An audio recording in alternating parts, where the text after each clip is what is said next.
परिश्रम से ही सफलता प्राप्त होती है। बिना मेहनत के कोई भी लक्ष्य हासिल नहीं किया जा सकता है। परिश्रम व्यक्ति को आत्मविश्वास और अनुभव प्रदान करती है। ऐसा आप मानते हैं? क्या आपको भी परीक्षा से डर लगता है? तो अगर डर लगता है तो ये वीडियो आपके लिए। जैसा कि जानते हैं, अब कुछ ही दिन रह गए परीक्षा के। बिल्कुल कॉन्फिडेंस के साथ एग्ज़ाम दीजिए। उसी के मद्देनज़र रखते हुए आपके लिए कुछ महत्वपूर्ण प्रश्न उत्तर लेकर आई हूँ, ताकि आप प्रैक्टिस करेंगे तो एग्ज़ाम में अच्छे नंबर लाएंगे। मेरा स्टूडेंट कभी फेल नहीं हो सकता, ये मेरी गारंटी है। तो चलिए आज की क्लास शुरू करते हैं। आज जो एग्ज़ाम में सबसे ज़्यादा प्रश्न आते हैं, जो ज़्यादा प्रश्न पूछे जाते हैं, वही मैं बताने वाली हूँ। ऐसा नहीं कि यह आएगा, लेकिन इसी से मिलता जुलता अक्सर पूछा जाता है। और जितना भी बताएंगे प्रश्न उत्तर, उसमें से हो सकता है कुछ आ भी जाए, क्योंकि मैं सजेस्ट करके हम आपको दे रहे हैं। और ये भी बताऊंगी कि बाकी के व्याकरण तो नॉलेज के लिए होता है, लेकिन जो आज मैं बताऊंगी उसको ही आप अगर देख लेंगे ना एक नज़र से, तो इसमें से कुछ आ ही जाएगा। ये सवाल देखने में आपको आसान लगता है, लेकिन ज़्यादातर छात्र यही गलती करते हैं। अगर यहाँ समझ लिए तो आपके पूरे नंबर पक्के हो जाएंगे। तो चलिए स्टार्ट करते हैं। सबसे पहले मैं आपको बता दूं कि किस किस चैप्टर से प्रश्न पूछे जाते हैं। हमने थ्योरी नहीं पढ़ाई है, जितना भी व्याकरण पढ़ा है उसके बारे में बता रहे हैं। एक बार ज़रूर देख लीजिएगा। पदबंध से ज़्यादा पूछते हैं। विशेषण से विशेष्य कैसे बनाया जाता है, उससे पूछा जाता है। वाक्य, समास, मुहावरे, संधि विच्छेद, उपसर्ग, प्रत्यय, अनुच्छेद, पत्र, विज्ञापन, ये सब इम्पॉर्टेंट है। इतना तो आपको पढ़ के जाना ही जाना है। तो कुछ हम प्रश्न और उत्तर हम बताते जाएंगे, जो कि मोस्ट इम्पॉर्टेंट है। तो चलिए हम स्टार्ट करते हैं उपसर्ग से। कुछ उपसर्ग के शब्द दे देंगे आपको, उससे बोलेंगे दो दो शब्द बनाएं। दो दो यानी चार नहीं, बिल्कुल दो बनाना है आपको। जैसे अ दे देगा, सिर्फ अ आपको दे देगा प्रश्न में, और आपको अ से रिलेटेड कुछ भी बनाना है सिर्फ। लेकिन ध्यान दीजिएगा कि स्टार्टिंग वाला शब्द, जो मूल शब्द अ है, वह आना ही चाहिए। जैसे उदाहरण, असंभव, आ गया। अज्ञानी, दो शब्द बन गए। अति, अतिरिक्त, अत्यधिक। अत्यधिक में आपको ये नहीं समझना है कि अति नहीं आ रहा है। अगर हम इसको विग्रह करते हैं, संधि विच्छेद करते हैं, तो क्या हो जाएगा? अति प्लस अधिक। तो यह अत्यधिक ठीक है। ठीक है, ऐसे ही शब्द आपको आएंगे, ज़्यादा नहीं लेंगे, दो दो शब्द हम ले रहे हैं, आपको दिया जाएगा। उसके बाद दिया जाएगा निम्नलिखित शब्दों के साथ उपसर्ग लगाकर नए शब्द बनाएं। वहाँ आपको उपसर्ग के दो मूल शब्द थे, उसमें से आपको बनाना था, लेकिन यहाँ आपको लास्ट वाला शब्द दिया है। जैसे डैश प्लस वक्त, और आपको इजकल टू दे के जो शब्द बनता है नया शब्द, वो आपको लिखना है। जैसे एन प्लस वक्त, तो क्या हो जाएगा? एन वक्त। स्पेलिंग का ध्यान दीजिएगा। अति प्लस अंत, अत्यंत। प्रा प्लस क्रम, प्राक्रम। प्रा प्लस जय, प्राजय। ऐसे ही शब्द उपसर्ग से पूछे जाएंगे। अब प्रत्यय की बारी आई। निम्नलिखित में मूल शब्द तथा प्रत्यय अलग करें।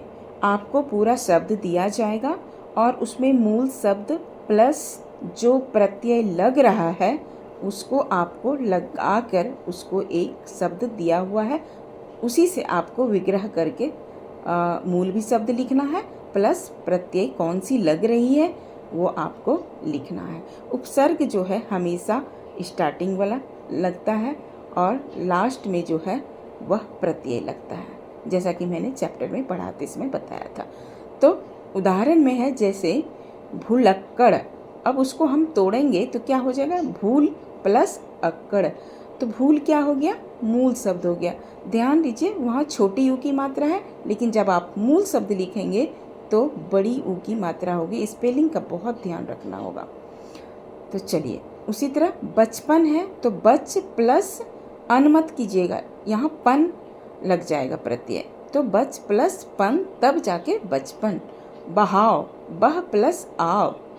बनावट, बन प्लस आवट। इसी तरह आपको प्रत्यय में लगाना होगा। अब बारी आती है समास की। ध्यान से सुनिएगा, समास में और कोई समास नहीं पढ़ना है आपको। तत्पुरुष, अव्ययी भाव, बहुव्रीहि और द्वंद्व, कई बार द्विगु। द्विगु और द्वंद्व दोनों बिल्कुल इजी है, एक बार देख लीजिएगा झांक के, क्योंकि द्विगु में काउंटिंग आती है, द्वंद्व में मिलता जुलता शब्द, जैसे दाल और भात। ठीक है, दिन रात, ऐसे अगर मिले तो द्वंद्व समास। ये दो तो एक बार झांक लीजिएगा। और बाकी जो है अक्सर पूछे जाते हैं, अव्ययी भाव, तत्पुरुष, बहुव्रीहि से ज़्यादा पूछा जाता है। जो बच्चे अक्सर तत्पुरुष और बहुव्रीहि में कंफ्यूज कर जाते हैं, ये दो के बहुत इम्पॉर्टेंट है, इससे ज़्यादा पूछे जाते हैं, ताकि बच्चे कन्फ्यूजन होकर गलत लिखते हैं। और यही अक्सर बच्चे 70% बच्चे नंबर अपना खो देते हैं, इसका खास ध्यान दीजिएगा। तो चलिए, इसी तरह आपको ये मैंने बता दिया है, आपको एक एक ले लेते हैं समास को कि कौन सी तत्पुरुष है। जैसे राजा का पुत्र, राजपुत्र, ये क्या हो गया, तत्पुरुष समास। ऐसे ही समास आपको पूछा जाएगा, इम्पोर्टेंट है वो आपको मैं बता दी हूँ। नवरात्र क्या हो गया, 3 रंगों का समूह, तिरंगा क्या हो गया, द्विगु। ये तो काउंटिंग का है। द्वंद्व आपको पता चल गया है, उसी तरह आपको पता चल जाएगा। बहुव्रीहि समास में आपको देखना है कोई खास है, जैसे जिसके हाथ में वीणा हो, तो वीणा किसके हाथ में है, सरस्वती के हाथ में है ना। तो इसी तरह आपको जिसका पद प्रधान हो, नीलकंठ, नीला है कंठ जिसका, शिव भगवान जी का है, तो इस तरह किसी खास विशेष का हो तो बहुव्रीहि कर लीजिएगा। ऐसे ही आपको पूछा जाएगा। अव्ययी भाव की बात करें तो यथोचित, जो उचित हो, प्रतिदिन, प्रत्येक दिन, यथाशक्ति, शक्ति के अनुसार, मतलब ऐसा अगर आए तो अव्ययी भाव समास कहलाता है। यह बहुत ही इम्पॉर्टेंट है, ऐसे करके आपको समास आएगा। लिखने के लिए 2 तरीके से आएंगे, मैं बार बार बता रही हूँ आपको।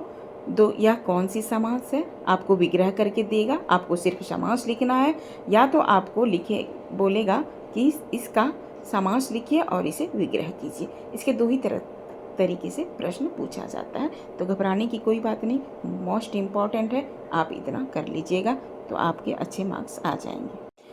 अब बारी आती है विशेषण की। विशेषण भी कई बार पूछा जाता है, लेकिन कम पूछा जाता है, लेकिन एक बार देख लीजिएगा। विशेषण बहुत इजी है। गुणवाचक आपको पता है, जिसमें गुण हो, क्वालिटी हो। संख्या आपको पता चल गया, नंबर का। परिमाणवाचक, जिसे हम क्वांटिटी को मापते हैं, तौलते हैं, आटा, चावल, दाल।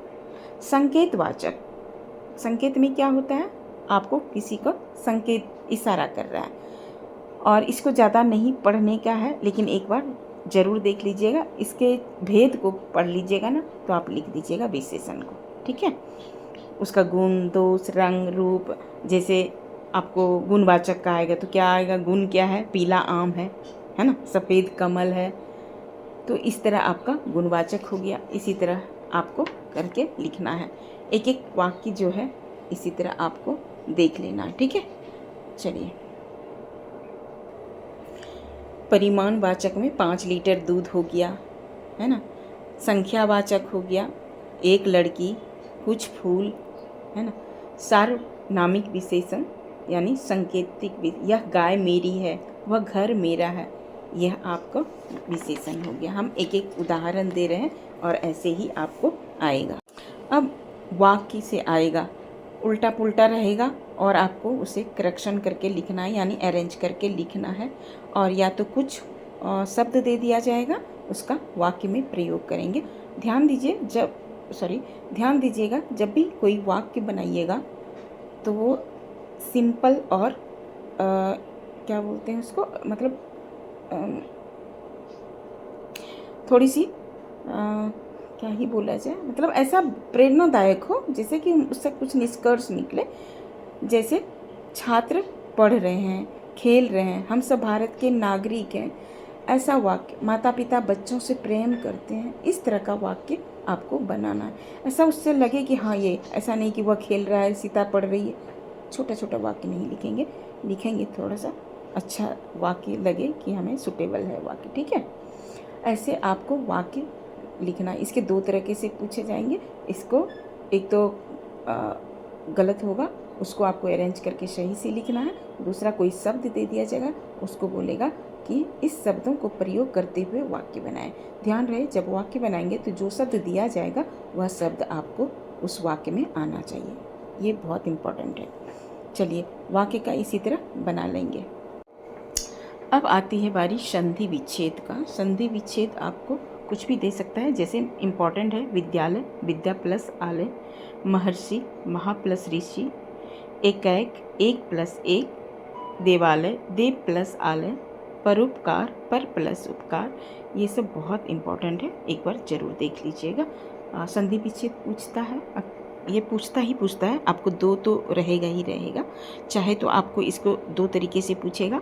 एक तो आपको संधि विच्छेद शब्द दिया जाएगा, उसको संधि विच्छेद विग्रह करना होगा, या तो आपको विग्रह कर दिया जाएगा, उसके शब्द बनाए जाएंगे, आपको बनाने दिया जाएगा, सॉरी। इसी तरह आपको संधि विच्छेद पढ़ लीजिएगा। और दूसरी बात कि कुछ शब्द भी दिया जाएगा आपको शुद्ध अशुद्ध का, कई बार पूछता है, बहुत इम्पोर्टेंट नहीं, उनकी मर्जी है, कुछ भी पूछ सकता है। थोड़ा सा इसके एक बार इसको भी देख लीजिएगा। अब लास्ट में मुहावरा आती है। मुहावरा तो पूछना ही पूछना है, चाहे 2 पूछे या 4 पूछे। मैं कुछ इम्पॉर्टेंट आपको मुहावरे जो होते हैं वो हम करा रहे हैं। जैसे नाक में दम करना, उसका अर्थ परेशान करना। इसके भी 2 तरीके से पूछा जाएगा प्रश्न, चाहे तो उसका अर्थ लिखनी होगी, या तो आपको अर्थ लिखकर उसको वाक्यों में प्रयोग करना है। आँखें खुलना, होश आना, दिन रात एक करना, कठोर परिश्रम करना, 9 2 11 होना, भाग जाना, आँखें बिछाना, बहुत आदर सत्कार करना, अक्ल पर पत्थर पड़ना, बुद्धि भ्रष्ट होना, नाक काटना, बेइज्जती करना, दांत खट्टे करना, बुरी तरह हारना या परास्त करना, आग में घी डालना, क्रोध को बढ़ाना यानी क्रोध भड़काना, इति श्री होना, बहुत इम्पॉर्टेंट है, अक्सर पूछा जाता है, समाप्त होना। तो ये जो था, जितने भी हमने कराया आपको, ये बहुत ही इम्पॉर्टेंट है। ये सवाल बोर्ड एग्ज़ाम में बार बार पूछा जाता है, लेकिन 70% स्टूडेंट यही नंबर खो देते हैं।